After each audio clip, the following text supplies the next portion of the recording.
Hello everyone, welcome back to Anusom kitchen. మనం ఈరోజు కృష్ణాష్టమి సందర్భంగా కృష్ణుడికి ఎంతో ఇష్టమైన అటుకుల పాయసాన్ని ఎలా ప్రిపేర్ చేసుకోవాలో తెలుసుకోబోతున్నాం. కృష్ణుడికి ఇష్టమైన వాటిలో అటుకులు అనేవి చాలా ముఖ్యమైనవండి. ఈ అటుకులతో మనం ఈరోజు పాయసాన్ని ఈజీగా ప్రిపేర్ చేసి కృష్ణాష్టమి రోజున కృష్ణుడికి మనం నైవేద్యంగా సమర్పించుకోవచ్చు.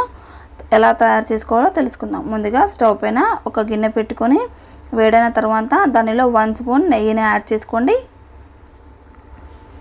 ఈ నెయ్యి కరిగిన తర్వాత దీనిలో ఒక 10 నుంచి 12 కాజును కూడా యాడ్ చేసుకొని వీటిని లైట్ కలర్ వచ్చేంత వరకు ఫ్రై చేసుకొని ఒక పక్కన పెట్టేసుకుందాం. ఇప్పుడు అదే నెయ్యిలో ఒక 10 కిస్మిస్ వరకు వేసుకొని వాటిని కూడా ఫ్రై చేసుకొని ఒక పక్కన పెట్టేసుకుందాం. ఇప్పుడు అదే నెయ్యిలో 1 కప్పు అటుకుల్ని తీసుకున్నాం. అటుకులు కొంచెం మందమైనవి ప్రిఫర్ చేసుకోండి, పాయసంకి చాలా బాగుంటాయి.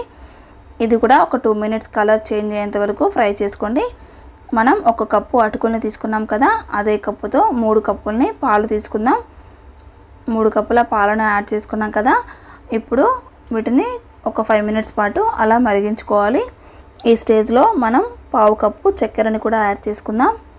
మరొకసారి ఇదంతా మంచిగా మిక్స్ చేసుకొని దీనిలో ఒక చిన్న కప్పు కొబ్బరి ముక్కల్ని యాడ్ చేసుకోండి, సన్నగా పొడుగ్గా కట్ చేసుకోండి.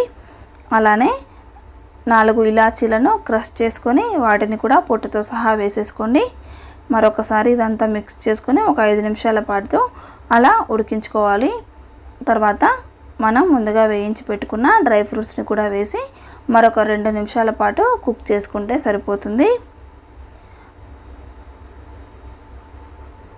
ఇలా ఉడికిందో లేదో చూసుకొని మీరు పలుచగా కావాలి అనుకుంటే మీరు మరొక కప్పు పాలను కూడా యాడ్ చేసుకోవచ్చు.